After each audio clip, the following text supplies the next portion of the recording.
Truth stories में आपका स्वागत है। कुछ खेल मजे के लिए खेले जाते हैं, कुछ जिज्ञासा में, और कुछ ऐसे होते हैं जिन्हें कभी खेला ही नहीं जाना चाहिए। दक्षिण कोरिया में एक शहरी किंवदंती है जिसे कॉलेज छात्रों, नाइट गार्ड्स और सिक्योरिटी स्टाफ के बीच फुसफुसाकर बताया जाता है। एक ऐसा खेल जो देखने में साधारण लगता है, इसे कहते हैं एलिवेटर गेम। जो इसे खेलता है वह कभी पहले जैसा नहीं रहता। कोई नहीं जानता कि एलिवेटर गेम की शुरुआत कब हुई। कुछ लोग कहते हैं कि यह 2000 के आसपास इंटरनेट फोरम्स से फैला। कुछ मानते हैं कि यह उससे भी पहले से मौजूद था। लेकिन एक बात हर कहानी में समान है, नियम कभी नहीं बदलते, और जो उन्हें तोड़ता है वह सच कभी नहीं बताता।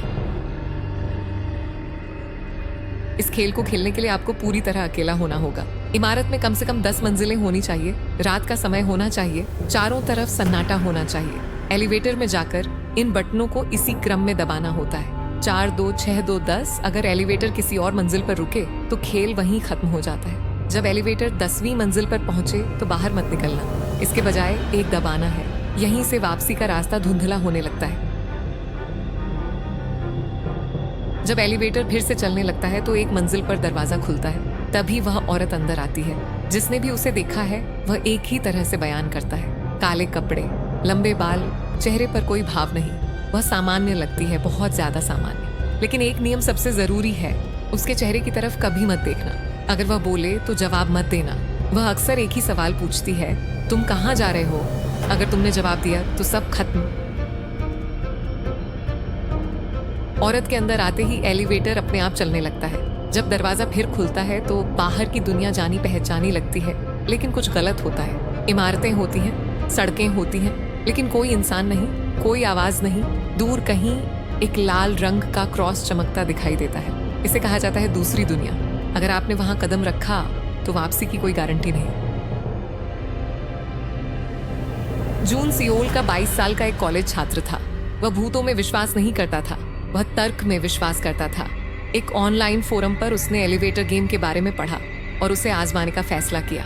डर के लिए नहीं, सबूत के लिए। रात 1:30 बजे वह एक पुरानी इमारत में गया।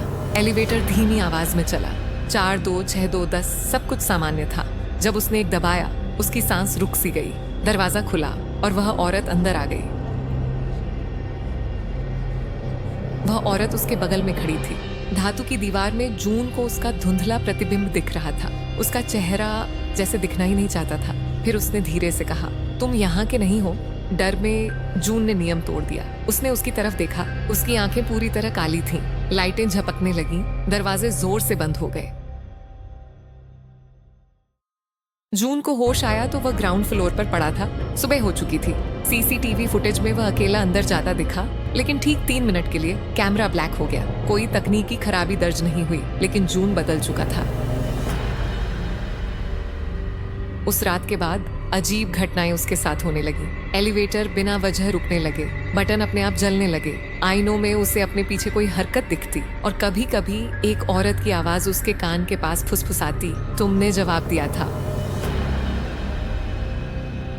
कुछ लोग कहते हैं जून पूरी तरह कभी लौटा ही नहीं। कुछ मानते हैं उसका एक हिस्सा अब भी दूसरी दुनिया में है। और वह औरत, कहा जाता है कि वह एक रखवाली करने वाली है या एक दरवाजे की चौकीदार जो अगली गलती का इंतजार करती है। एलिवेटर गेम जिज्ञासा का खेल नहीं है, ये चुनाव का खेल है। और एक बार जब आपने खेलना चुन लिया तो एलिवेटर आपको कभी नहीं भूलता। ये थी एलिवेटर गेम की कहानी। एक ऐसा खेल जो सन्नाटे में खेला जाता है और भारी कीमत वसूलता है। ऐसी ही डरावनी कहानियों और छुपे हुए सच के लिए सब्सक्राइब करें डार्क ट्रूथ स्टोरीज, क्योंकि कुछ दरवाजे कभी खोले ही नहीं जाने चाहिए।